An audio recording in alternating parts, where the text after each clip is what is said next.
দিন বড় হোক বা ছোট, সবসময় চেষ্টা করি গুছিয়ে সংসারের সব কাজ করে নিতে। যদি গুছিয়ে কাজ করতে পারি তাহলে আমার কাছে মনে হয় যে খুব সহজে কাজ শেষ করতে পারি। হ্যালো এভরিওয়ান, আসসালামু আলাইকুম। সিদ্দিকাস কিংডম থেকে আমি আয়েশা সিদ্দিকা চলে আসলাম আপনাদের মাঝে।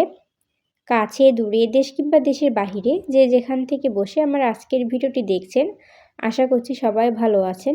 আমিও আমার পরিবার পরিজন নিয়ে অনেক ভালো আছি। নতুন দিনে নতুন আরও একটি ভিডিও দেখার আমন্ত্রণ জানাচ্ছি। আশা রাখছি যে বরাবরের মতো আমার আজকের ভিডিওটি আপনাদের কাছে খুব ভালো লাগবে। আর যদি ভিডিওটা ভালো লেগে থাকে তাহলে একটা লাইক দিয়ে ভিডিওটি কন্টিনিউ করবেন। কয়েকদিন হলো সেভাবে আর ভিডিও শেয়ার করতে পারতেছি না। আসলে অসুস্থতার কারণে কোনো কাজই ঠিক মতো করতে মন চাচ্ছে না। কিন্তু এই অসুস্থতার মাঝেও কিন্তু সংসারের কাজগুলো ঠিক মতো করতে হচ্ছে, কারণ এগুলো কাজ তো নিজের কাজ নিজেকেই করে নিতে হবে, যতই অসুস্থ হোক না কেন। কয়েকদিন হলো এত পরিমাণে ঠান্ডা পড়ছে যে রোদের দেখাই মিলতেছিল না। আজকে একটু রোদ উঠছে। তো এই কয়েকদিন যে ঠান্ডা পড়েছিল, তো সেই ঠান্ডাতেই আর কি একটু জ্বর সর্দি হয়েছে, তো যার কারণে কোনো কাজ ঠিক মতো করতে পারতেছিলাম না। আবার যে ভিডিও শেয়ার করব সেটাও হচ্ছিল না। তো আজকে একটু সময় সুযোগ করে নিয়ে ভাবলাম যে কয়েকদিন ধরে যেহেতু ভিডিও আর করতে পারতেছি না, আজকে একটু ভিডিও আপনাদের সাথে শেয়ার করি। আর বাসায় একা একা থাকতে ভালোও লাগে না। যখন আমি ভিডিও এডিট করি, ভয়েস দেই, তখন আর কি আমার সময় কেটে যায়। তাছাড়া যখন একাই থাকি তখন আর সময় কাটতে চায় না যে কোন কাজ করব না করব।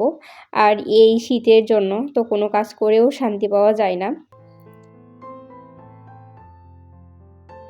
এই কয়েকদিন তো আমি অসুস্থ ছিলাম, তাই সংসারে সেই রকম কোনো কাজ করা হয়নি। আবার শীতও পড়ছিল প্রচুর। তো সব কিছু মিলেই আর কি সেভাবে বাসার কোনো কাজ করতে পারিনি। অনেক কাজগুলো জমা হয়েছিল, তো সেগুলো একটু একটু করে করে নিচ্ছিলাম। তো রুম গুছানোর পর এখন আবার এই তো রান্নাঘরে চলে আসলাম যে দুপুরের জন্য রান্নাবাড়িও করব।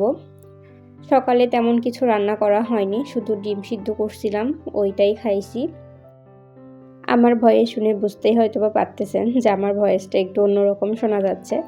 আসলে আমার সর্দি কাশ এখনও ভালো হয়নি। আর যে পরিমাণে ঠান্ডা পড়ছে, পানিতে হাত দেওয়া মাত্রই দেখা যায় যে আবার ঠান্ডা লেগে যায়। কি আর করার, সংসারের কাজ রান্নাবাড়ি এগুলো তো আমাকেই করতে হবে। তাই এখানে খুব তাড়াতাড়ি করে দুপুরের জন্য রান্না উঠাই দিলাম।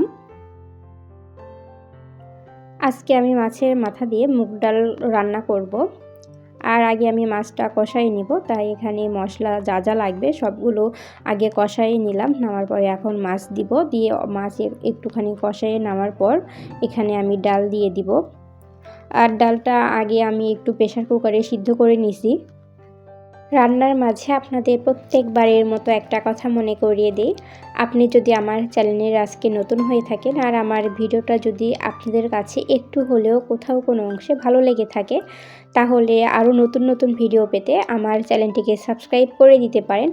আর পাশে থাকা বেল বাটনটি অল অপশন চালু রাখবেন, এতে করে যখন আমি ভিডিও ছাড়বো আপনাদের কাছে নোটিফিকেশন চলে যাবে, আপনারা সময় সুযোগ বুঝে আমার ভিডিওটি দেখে নিতে পারেন।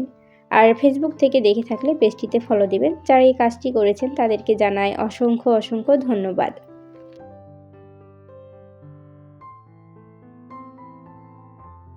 শীত হোক কিংবা গরম হোক, কাজগুলো আগের থেকে যদি গুছিয়ে নেওয়া যায় তাহলে কিন্তু কাজ করতে অনেকটা সহজ হয়ে যায়। আজকে কি কি কাজ করব তা যদি আগের থেকেই প্ল্যান করে রাখি তাহলে কিন্তু সকাল সকাল উঠে সেসব কাজ শুরু করে দেওয়া যায়। আর যদি সেই প্ল্যান না থাকে তাহলে মনে হয় এখন কি কাজ করব, পরে কি কাজ করব, আর এইটা ভাবতে ভাবতে কিন্তু অর্ধেকটা সময় চলে যায়।